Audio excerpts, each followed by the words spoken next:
Magkaigsunan, matag karunugon niya, makadawat kami o inyong mga pangutana.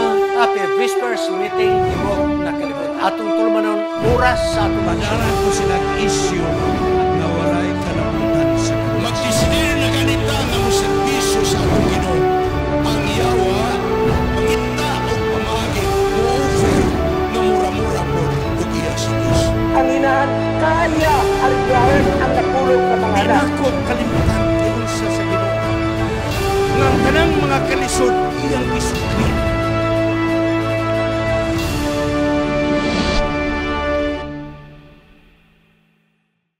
Happy prayer meeting sa Tibok Kalibutan. Ang atong is Anis Media Ministry, Cagayan City, nga nagasaulog sa nga kadusi katuig sa pagserbisyo alang sa mga katawhan sa Dios. Nagapasalamat alang ni ining atong tulmanon karon sa pipila ka mga gutlo, oras sa atong leksyon. Mao kining panahon nga atong isaysay, atong isumada, atong atagag mga insights ang atong lesson na na-prepared gikan sa General Conference sa Sabbath School Department. Sa pagsugod, mag-ampo kita. Gamhanan nga Diyos, ikaw mo ay nagbuhat sa tibok universo. Apel kining kalibutan. Salamat ni imong gipadala sa Jesus kay pinaagi siyang dugo na hugasan ang among mga sala ug kami imo mga pinasay. Ubalang Espiritu, ikaw mukunsad sa matag usa kanamo. Ablihan ni mga among Panginoon nga sa pagtunamo sa mga purong. Among masabtan unsa ang mga unog ni ining mga leksyon. Makapaligon sa among pag-alagad. Salamat kay ako nagatubag sa among pag-ampo. Sa ngalan ni Jesus manluluwas. Amen. Sa dili patamuadto sa unahan mga kaigsunan, gusto ko magapadasig ka ninyo. Tanawan ninyo ang atong divine service kay ang atong gisgutan ang Daniel 8. Karon paingon na kita sa Daniel 9. Daghan kaayo og makuha nato. Kay ang Daniel City 8 ug 9 mao na ang pinakabugat na tagna sa sinulat ni manalag na Daniel. Mga ako naninguhag gyud ko kutob sa akong mahimo o bastaban sa Ginoo nga ako mahimo natong sinsilyo kayo ang atong pagtuon. So please, kamo nga nagatanaw sa atong lesson, hatagig kayo aron nga madugangan ang inyong kaalam may tungod ini mga tagna mga kaigsunan. Salamat. Karon ang atong leksyon nagahisgot ang tinapay ug ang tubig sa kinabuhi. Kagigihapon kini sa mga Israelhanon sa ilang Exodus, sa ilang paglakbay gikan sa Ehipto, sa ilang pagkaulipon hangtod paingon sa Kanaan, atong subaybayan. Og ang teksto nagingon, og ang Ginoo niingon ngadto ni Moses, hangtod kanu sa man nga kamo magdumili sa pagbantay sa akong mga kasuguan ug sa akong mga tulumanon. Tanawa, ang Ginoo naghatag kaninyo sa igpapahulay. Busa, siya naghatag usab nining ikaunom ka adlaw sa tinapay sulod nga alang sa duha ka adlaw. Sa ato pa ang Dios naghatag igpapahulay o adlaw nga ig-aandam. Pag-abot sa ig-aandam mga kaigsunan, dubli ang mahulog nga mana. Pusa ang matag usa ka tawo sa adlaw papahulay magpabilin diha sa iyang kampo ug di siya mogawas sa adlaw papahulay. Busa ang mga katawhan ipahulay sa adlaw nga ikapito. Pagka-importante igso ng adlaw ikapito. Gisugo yun. Dili ni para sa mga Israelhanon, para sa mga katawhan sa Diyos. Exodus 16:30. Karon ang mga Israelhanon baktas na pengos Kanaan. Dalan nga dili kayo sila ilado. Sukad, wa magud sila makabaktas diha nga dalan.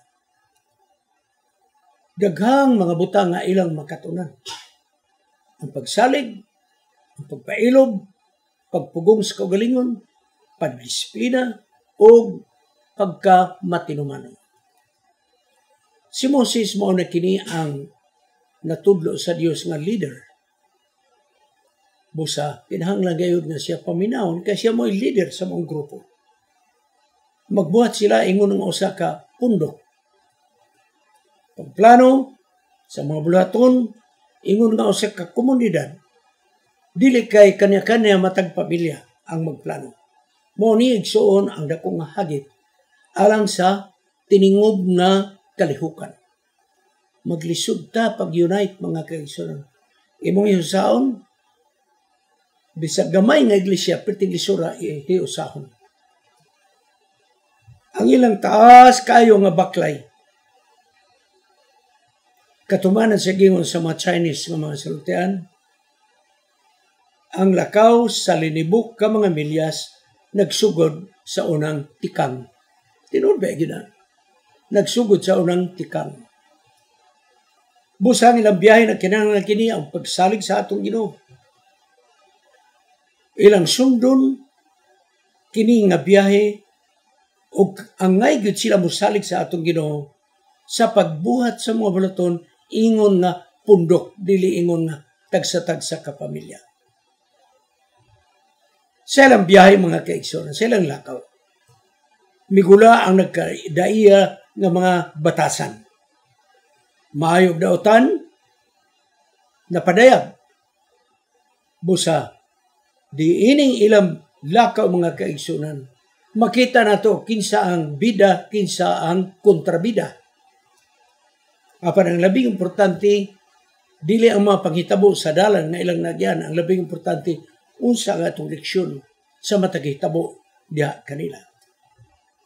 Ang unang pagsulay nga ilang nagyan, mga kaigsunan, tapos sila katabok sa mapulang nga dagat, maong ilang panginahanglan og tubig. Masabtan ni nato. Kaya pagbaktas, igsoon og tulo na kaadlaw ilang baktas, wa pa sila makakita og tubod sa tubig. Na diserto ba itong ilang nagyan, dili masayon mga kaigsunan. Katapusan, nagkakaplag sila tubig sa Mara. Ginganlan nila itong Mara nga dapit. Lipay sila, kailangan ay tubig. Agoy di man mainom igsoon. Tingali langog, pero gitawag na bitter, pait. Banang ginganlan Mara, kay sa Hebro ang pulong pait Mara. Pero kung nagtuo ko nga, dili to pait, langog yun. Okay? Unya, ang Diyos, mga kaigsunan, tanaw sa mga katawhan, nauyog ang pagtuo sa mga tao. Bagulbul dito. Apan taliwala niya na ang Diyos. Sa iyang gugma, sa iyang pag-amuma, nagpakita og milagro sa mga katawhan. Gisultihan ni Moses, pagkuhag kahoy niya. Itsa dito sa may tubig. Pag itsa ni Moses, tubig, mga kaigsunan sa kahoy, pagtilaw nila sa tubig, mainom na. Gitawag kinigsog sa Bible nga sa the sweet water, tamis. Pero sa ako, karang mainom na nga ito, potable water. Ang mga tao, adunay leksyon nga makuha niya ng ilang paglakaw. Number 1, pailob nga maghulat sa panahon sa atong Ginoo. Ikaduha, nga ang Diyos magbuhat og mga butang nga nagkinahanglan og kooperasyon sa mga tao. Imong makaplagan mga kaigsunan. Nga pagtuo sa mga sirahanon sa kakanaog, bugnaw, init. Milagro ngadto sa mga milagro. Apan ang niagi nga may milagro kung magatubang sila og problema karon, malimtan nila ang milagro kagahapon. Pagtabok nila sa mapulang nga dagat, grabing lipayan nila. Awet! Wa nila ang Diyos, ikaw ra gyud. Nakita gyud namo sa among mga mata nga imong gilumsan ang mga ito hanon. Salamat o Diyos. Wa nila ang Diyos, ikaw ra gyud. Pilde ang tanang mga Diyos. Balaan ikaw. Himaya. Ikaw nagbuhat og mga milagro. Exodo 15:11. Apan sa diha ang maabot ang crisis. Di panguha o tulo na kaadlaw wa pa sila naagian nga tubig mga kaigsunan. Bagulbol, away kang Moses. Nalimtan ang milagros pagtabok sa mapulang nga dagat. Apat taliwala ni Nixon, ang Diyos wa gyud mo talikod sa mga Israel. Nisaad pa gyud ang Diyos tapos paghatag og tubig nga mainom. Ningon pa gyud nga walay balatian nga mabot kaninyo. Exodo 15:26. Mo nga nagingon Exodus 15:26 kung kamo magbuhat og maminaw kamo sa akong tingog sa inyong Dios, og magbuhat kamo og matarong sa inyong mga mata, og maminaw kamo sa mga kasubuan, og bantayan ninyo akong mga kamanduan. Walay balatian na inyong madawat sa balatian nga dawat sa mga Heptohanon, kay ang Dios mo ang mananambal. Grabe, son. Taliwala silang kayabag, bagulbulan. Gisarang pag, walay balatian ninyo nga mabot. Katong mga hampak nga nabot sa Heptohanon, dili na ninyo magyan. Karon igsoon niabot ng gutom. Alsada ng mga tao. Niya ang Diyos. Tapos nga nagluwas kanila. Grabe nilang daig. Pero pag abot sa problema, mga kaigsoon, malimtan nila nga ang Diyos mo, nagluwas kanila. Sokol naman sila ka Moses. Bagulbol naman. Karon ang ilang problema, nag-iisip ng problema, mo'y nakapabuta kanila nga di nila makita ang kaayos sa Diyos sa miagi nga mga panahon. Mao manggihapon na karon ng mga kaigsoon. Mahalata mo lagad kung dahil mga milagro sa atong kinabuhi. Pero pag wala na gani, usay malibot na kita. Ang ngangay natong tanaw ni Igsoon ni ini, nga kahintan sa mga Israel, kaya ang ilang gibagulbulan ang pagkaon. Gisumula na sila kaon, Igsoon sa ilang pagkaon. Kumon gid kay na nga tentasyon kini pagkaon. Kay sa naman sa Eden, related gyapon to sa pagkaon. Adili pagkaon nga bungas kahoy, mo'y gikaon. Sige ni Jesus, sa diya nga nagpuasa siya, dito sa kamingawan, ang gitinta na sayawa, bato, himuag, tinapay. Pagkaon gyapon mga kaigsunan.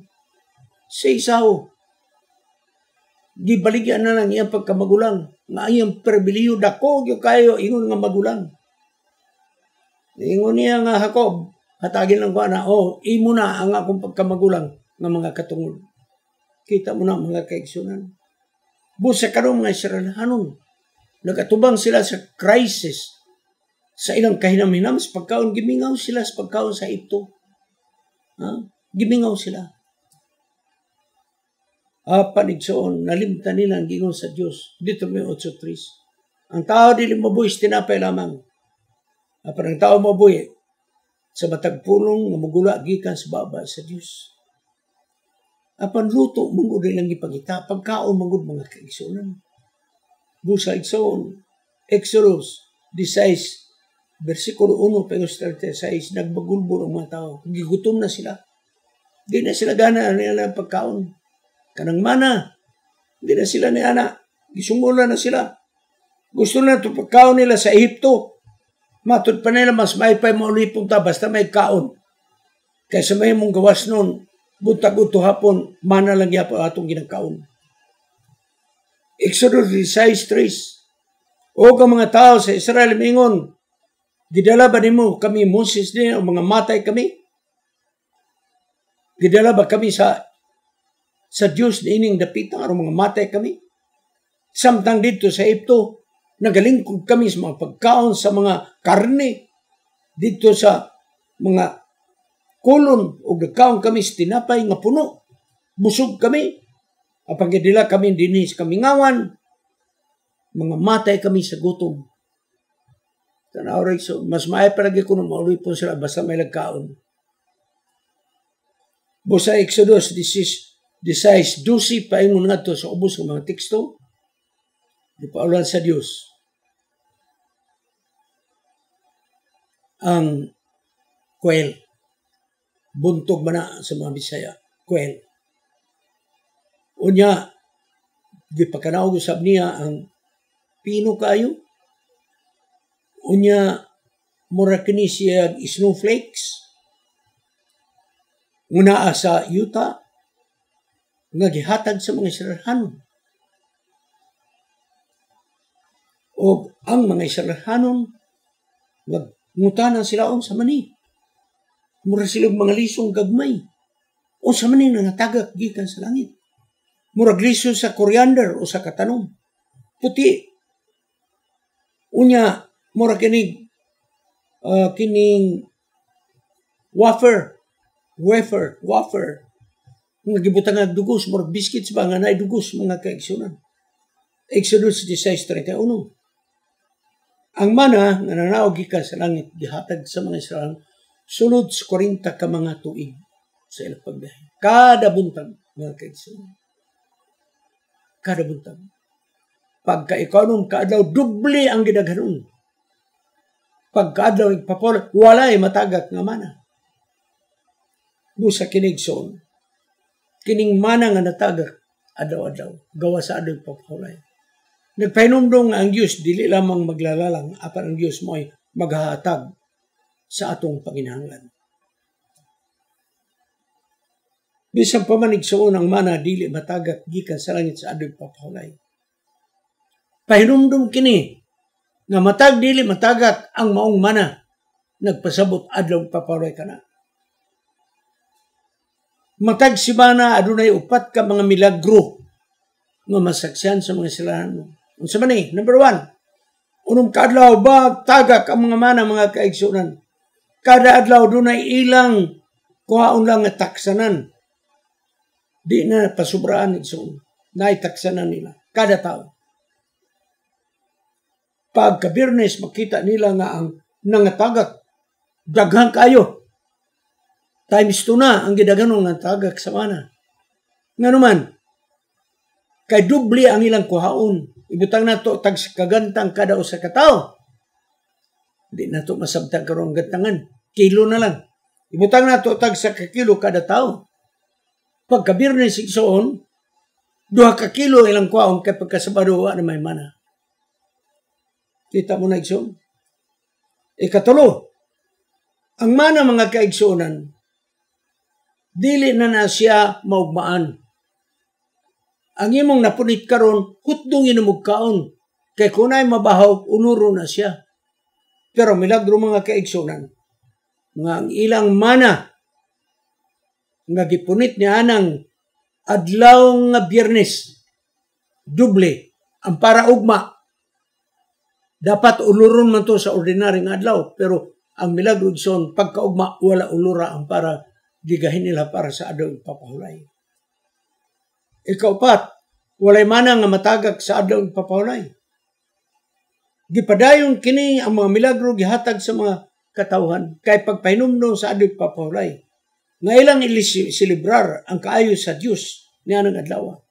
Busa ang Dios nagingon, ibutang sa inyong una nga Ginoo naghatag kaninyo og adlaw ipapahulay.